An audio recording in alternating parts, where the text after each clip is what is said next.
कि अभी गिरफ्तार हुए हैं तो कितने दिनों के अंदर वो निकलेंगे। ये जो एक मूल प्रश्न आप लोगों का है। तो आप लोग एक चीज़ समझ लीजिए कि ये बहुत बड़ा हीनियस क्राइम का चार्ज इनके ऊपर नहीं है। जो इनके ऊपर चार्ज लगा है उसमें अधिकतम सज़ा 7 वर्षों का जिक्र हो रहा है। जो बहुत ही प्रतिष्ठित न्यूज़पेपर हैं उनके खबर का भी भ्रामक खबर की श्रेणी में जो लोग कह रहे आना चाहिए, तो उनके तरफ भी यदि कोई कार्रवाई हो रही है तो उस कार्रवाई को भी लोगों के बीच में यदि बिहार पुलिस को देखना चाहिए कि हम किसी एक व्यक्ति पर पक्षपाती होकर कार्रवाई भी एक जो है वही पत्रकार के तरह उसका भी वैल्यू है जितना कि अन्य किसी का है। तो ऐसे परिस्थिति में आप लोगों को किसी से डरने की ज़रूरत नहीं है, घबराने की ज़रूरत नहीं है। जो सोशल मीडिया पे इन्फ्लुएंस जिनका ज़्यादा है और जो लोग इस तरह के बात को उठाते हैं, वो लोग जो गलत चीज़ों को फैलाते हैं उस पर कार्रवाई होनी चाहिए, हम सहमत हैं सर। लेकिन जो लोग इस तरीके से काम कर रहे हैं और 2 पैसा उनको यूट्यूब से आ रहा है सर, कहीं कहीं बेरोजगारी के इस दौर में अगर वो काम कर रहे हैं तो सर किनको प्रॉब्लम है? क्या ये सोशल मीडिया पे लगाम लगाने की कवायद तो नहीं है सर?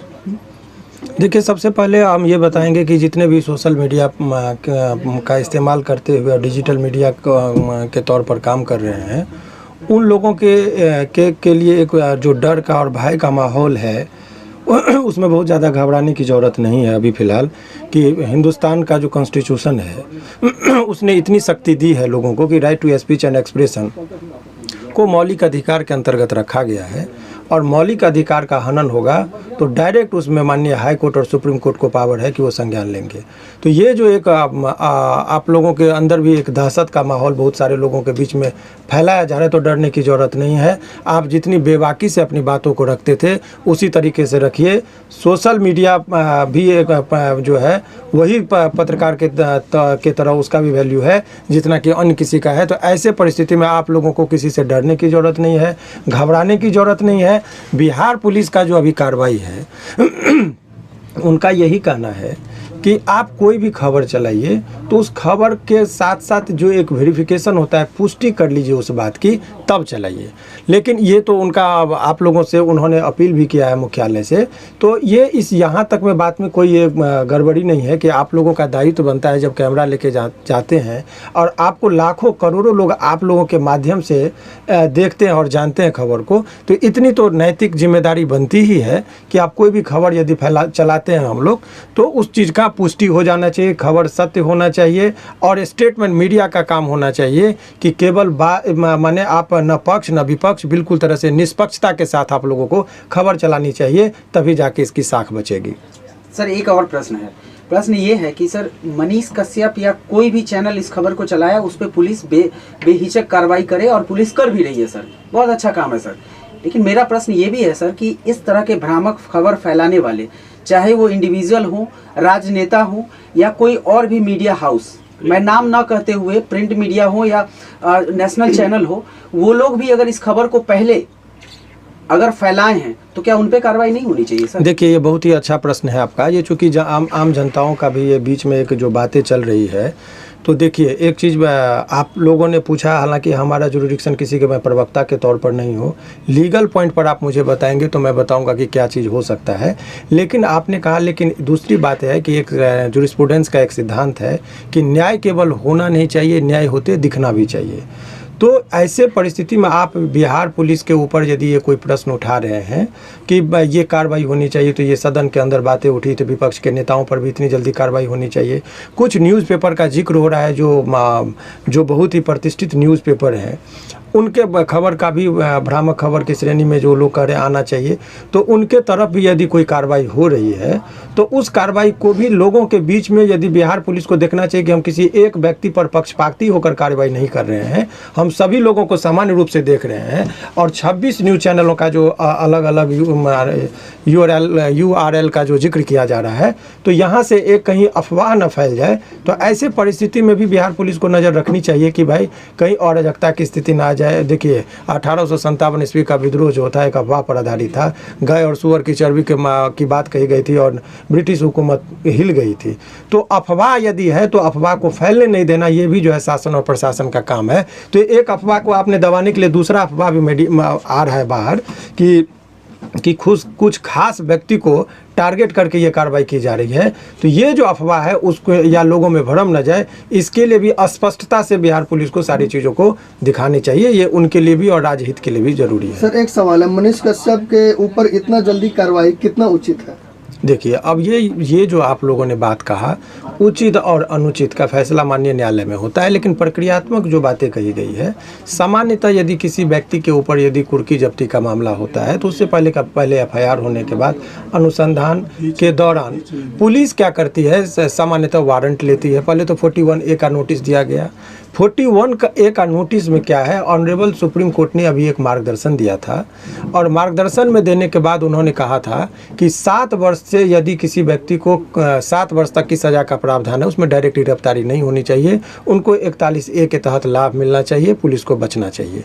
लेकिन इस केस में भी 41 का नोटिस दिया गया, बहुत सारे लोगों को दिया गया, लेकिन एक जो लोगों के बीच में जो इसके अभियुक्त हैं, उन लोगों को 41A का नोटिस का कंप्लेंस करने में समस्या ये आ रही है कि अभी एक राकेश तिवारी करके थे, उनको 41A का नोटिस गया था, उस नोटिस के कंप्लेंस करने के लिए गए तो उनकी गिरफ्तारी दिखा गई। तो ये जो है सो तो उसका कोई कंप्लेंट इन्फ्रैक्चुअस कर जाएगा। इस बात को माननीय न्यायालय में भी इस पिटीशन में रखा गया है, ये बात ऑन रिकॉर्ड जाएगी। तो इस बात का कि कौन उचित कौन अनुचित, ये प्रक्रियात्मक क्या एरर है। जिन लोगों का मैं केस देख रहा हूँ, इस केस में मैं सभी लोगों का केस नहीं देख रहा हूँ, लेकिन अधिकतर पत्रकार का केस मैं देख रहा हूं कि उनको बचाने की जो बातें हैं, तो उसमें ये सब प्रक्रियात्मक चीज़ जहां भी एरर होगा, इस चीज़ से हम लोग न्यायालय को अवगत कराएंगे। और ये जो है सो जहां कहीं भी ये एरर करेंगे तो उस चीज़ का जो है सो हम लोग न्यायालय के समक्ष बात को रखेंगे, और न्यायालय ही तय करती है कि गलत और सही। हमारा बात होता है कि अपनी बातों को वहाँ पे रखना और जोरदार तरीके से रखना।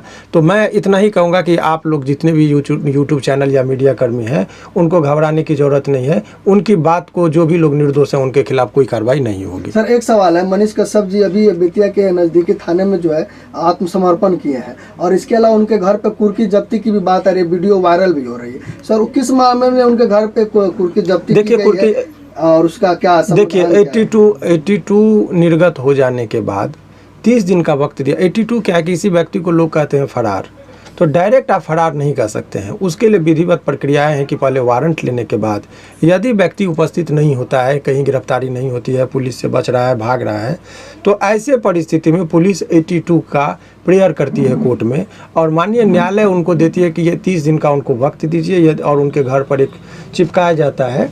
और यदि वो व्यक्ति कहीं भी यदि उपस्थित नहीं होते हैं 30 दिन के अंदर, तो उनको डिक्लेयर किया जाता है एब्सकॉन्डर। ये 82 का प्रोविज़न है। उसके बाद 83 के प्रावधान के तहत उनको यदि फिर भी यदि गिरफ्तार नहीं होता है, तो ऐसा कहता है कंपेलिंग चीज़ किया जाए कि मजबूर होकर वो कहीं भी हो तो वो उपस्थित हो जाए।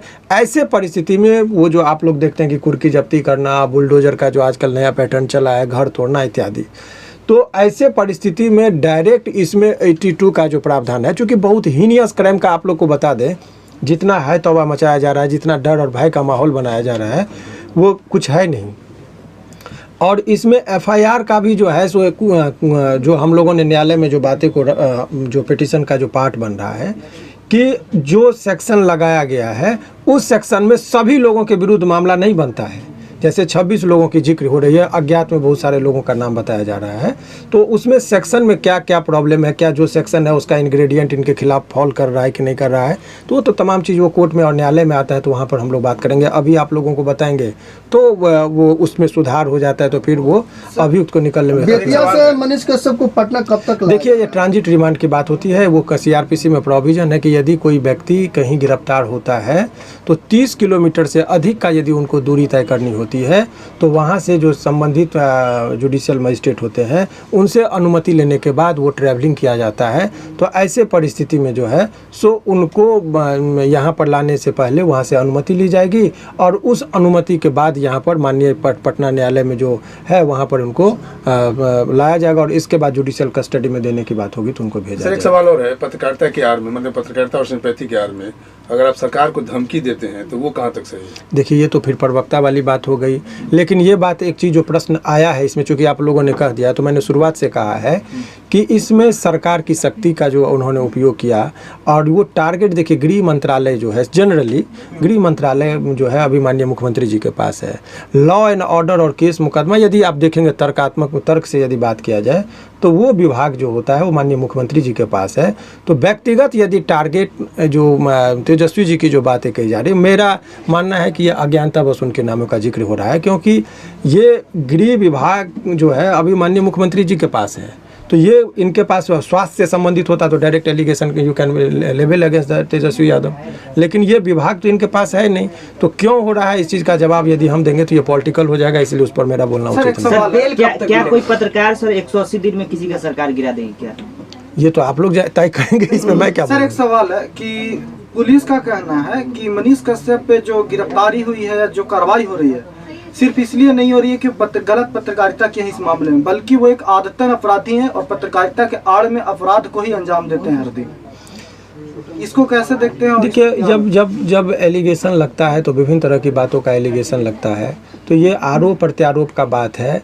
देखिए, ऑन रिकॉर्ड बातें जो होती है, कोर्ट में डायरी का क्या पार्ट आया, एफआईआर का पार्ट क्या, अनुसंधान में क्या आया, सीजर लिस्ट क्या बना, उतना ही पर कोर्ट में बहस करना होता है। बाकी जो बातें हैं ये गॉसिप है, बातचीत का अंश होता है कि उसने क्या कहा, तेजस्वी को क्या कहा, तो ये उसका पॉलिटिकल चीज़ है। कुछ लोग सिंपैथी, कुछ लोग नफरत, बहुत सारी बातें होती है। उस मैटर पर अभी बात नहीं। अभी सवाल जो बहुत सारे लोगों के मन में था कि अभी गिरफ्तार हुए हैं तो कितने दिनों के अंदर वो निकलेंगे, ये जो एक मूल प्रश्न आप लोगों का है। तो आप लोग एक चीज़ समझ लीजिए कि ये बहुत बड़ा हीनियस क्राइम का चार्ज इनके ऊपर नहीं है। जो इनके ऊपर चार्ज लगा है उसमें अधिकतम सज़ा 7 वर्षों का है, और अधिकतम सज़ा 7 वर्षों का मतलब ये मत समझिए कि 7 वर्ष बाद ही निकलेंगे। उनको बेल में, मर्डर केस में आजीवन कारावास होता है, फांसी की सज़ा होती है, उसमें भी बेल मिलता है।